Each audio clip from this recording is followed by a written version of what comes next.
Classique 21, rock and pop.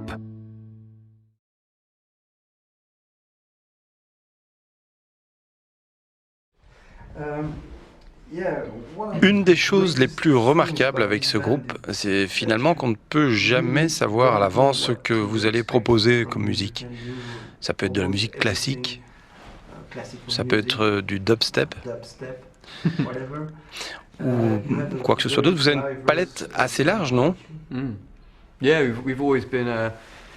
Oui, nous avons été toujours très ouverts aux nouveaux styles et aux influences. Je pense que la manière dont le monde de la musique a évolué permet d'aborder des tas de styles de musique sur un album. Les gens en prennent ce qu'ils aiment finalement. Et en tant qu'auteur, j'ai l'impression d'avoir trois groupes différents, même si ce sont les mêmes gens dans le groupe. Nous avons un côté presque orchestral, assez proche de musique de film, avec des chansons comme Exogenesis ou Unsustainable. Puis nous avons un aspect musique électronique avec Undisclosed Desire, Madness ou Follow Me. Et puis nous avons aussi ce gros son Stadium Rock avec Survival, Citizen Erased, des choses de ce genre. Et j'ai donc l'impression d'être 3 ou 4 artistes différents issus d'un seul groupe. Je trouve ça très excitant car ça rend les choses vraiment très intéressantes. Avez-vous un exemple de groupe qui a déjà pratiqué comme ça ou bien c'est vous qui avez inventé le concept? Je ne connais pas beaucoup de groupes qui sont aussi variés dans leurs influences que nous, c'est vrai. Mais dans le monde de la pop, vous entendez plus souvent des artistes qui se réinventent sans cesse, comme Madonna ou Michael Jackson, ou encore Prince, qui va faire un album de dance music pure, et puis juste après, un album acoustique basé sur les guitares.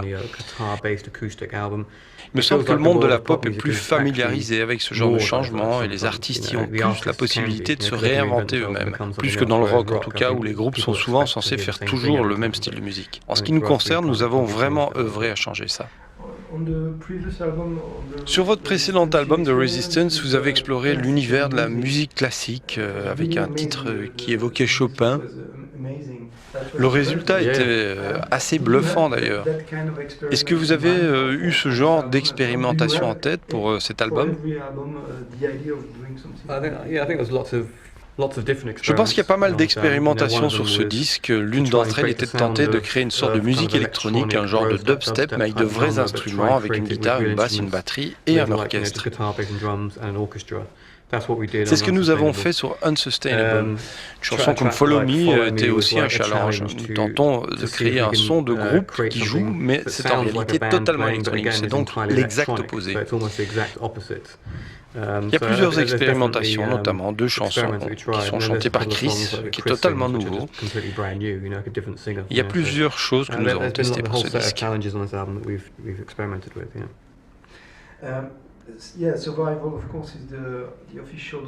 Survival est la chanson officielle des Jeux Olympiques. Je suppose que beaucoup de gens vous posent cette question, mais qu'est-ce que vous avez tenté de faire avec ça? Est-ce que vous avez profité de cette occasion pour montrer la diversité de ce groupe? Vous aviez ça en tête?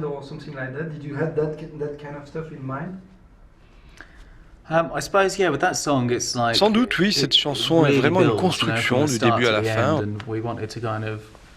On a voulu sans doute pousser les extrêmes pour souligner le côté percutant de la chanson, tout en ajoutant ce chœur, un chœur très opéra qui convient parfaitement à la taille de cette chanson selon nous.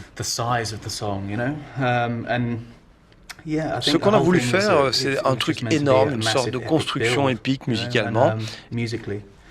Ça semble fonctionner parfaitement pour les Jeux Olympiques, car quand ils l'ont entendu, ils étaient vraiment très enthousiastes. Ils ont trouvé que ça collait et ils l'ont accepté. Puis le thème et le texte de la chanson évoquent la détermination de gagner, de réussir, de se dépasser, pas seulement dans le sport, mais aussi dans la vie. Ça collait vraiment bien avec la plus grande compétition du monde. Et je pense que cette chanson possède également toutes les marques de fabrique de Muse. Ça commence avec du piano, puis il y a des guitares très heavy, et puis juste à la fin, il y a un énorme crescendo. Donc oui, ça semble coller très bien pour ça. Plus de 3 milliards de gens sont censés entendre cette chanson. J'imagine c'est très impressionnant. Est-ce que vous avez pensé à ça? On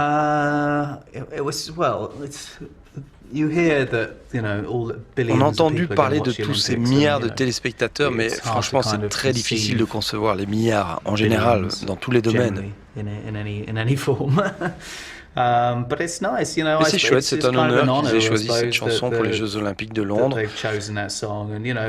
Les Jeux Olympiques, quel que soit le pays organisateur, c'est toujours une expérience unique dans une vie. Et donc pour nous représenter une partie de ça musicalement, c'est vraiment époustouflant.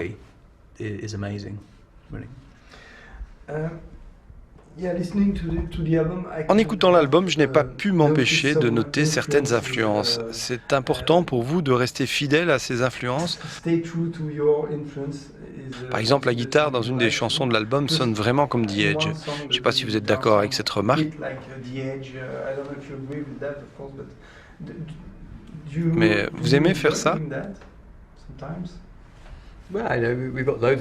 Nous avons des tas d'influences, mais The Edge est certainement un de mes guitaristes préférés, avec Tom Morello de Rage Against the Machine et Jimi Hendrix. Je crois que ma façon de jouer de la guitare est un mélange de ces trois influences tout au long de l'album. Nous essayons de produire chaque chanson en fonction de ce qui est le meilleur pour elle. Parfois, nous nous aventurons dans un voyage inhabituel pour coller au mieux à l'esprit de la chanson.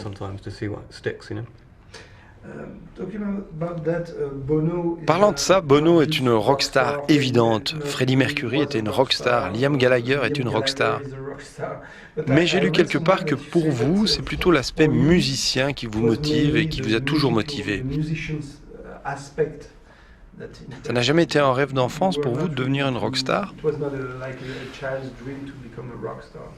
Non, certainement pas. J'étais vraiment dans la musique, j'étais passionné par l'instrumentation et ma musique était surtout instrumentale. Et quand le groupe a démarré, il a fallu trouver un chanteur. On était juste trois et comme on venait d'une petite ville, on ne trouvait pas de chanteur qui ait envie de chanter avec nous. J'ai commencé à chanter tout simplement parce que personne n'en avait envie, c'est vraiment arrivé par accident.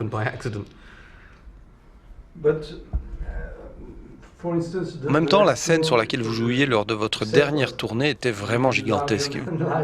Vous vous sentiez à l'aise ou vous préférez les petits concerts? Est-ce que c'était pas un peu too much? Nous aimons vraiment jouer dans différentes configurations. Pour notre dernier album et dernière tournée, les choses sont devenues vraiment énormes et nous avons joué finalement dans des immenses stades devant des dizaines de milliers de personnes. C'était assez nouveau pour nous de faire ça. C'est la première fois que nous faisions ce genre de concert en tête d'affiche sans être dans un festival. C'était une expérience fantastique et époustouflante. Ça met vraiment la tête à l'envers de voir tous ces gens apprécier notre musique et chanter nos chansons. Et je suis certain que nous ferons différentes tailles de concerts cette fois. Avant la sortie de l'album, nous ferons des concerts plus intimistes. Nous aimons jouer dans toutes sortes de configurations, mais les grosses scènes semblent ce qui convient le mieux à ce que nous faisons aujourd'hui. C'est amusant de jouer dans des petites salles, mais la musique est vraiment transcendée par ce genre d'espace aujourd'hui. Vous aviez, paraît-il, l'envie de donner un concert dans l'espace. Je ne sais pas si c'est une blague, mais ça pourrait être bientôt réalisable techniquement. Est-ce que Richard Branson vous a fait une proposition dans ce sens? Ouais, on n'a pas pu confirmer quoi que ce soit. Non, sérieusement, on aimerait bien essayer, mais je crois qu'ils en sont seulement encore au test.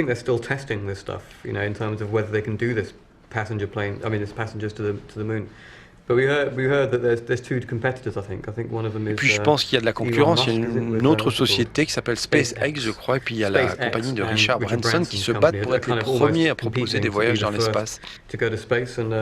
Mais je crois que ça reste assez risqué. On va attendre de voir si ça marche et puis on décidera.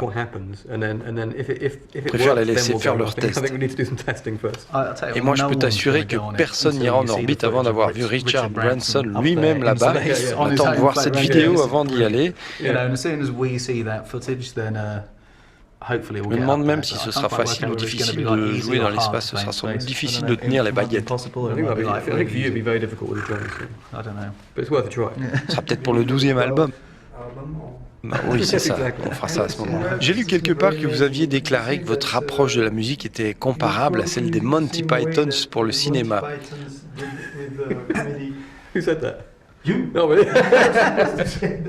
Même si vous ne l'avez pas vraiment dit, est-ce que vous pourriez reprendre cette citation à votre compte? Oui, finalement, je pense. Nous sommes assez excentriques. Et je crois qu'il y a beaucoup d'humour dans l'aspect le plus théâtral de notre approche de la musique. Puis ceux qui nous ont vus sur scène peuvent voir qu'on s'amuse. Nous ne sommes pas toujours super sérieux, même si ça nous arrive d'être mortellement sérieux. Mais chaque fois que j'entends la fin de Survival, je dois pouffer de rire, je dois l'admettre.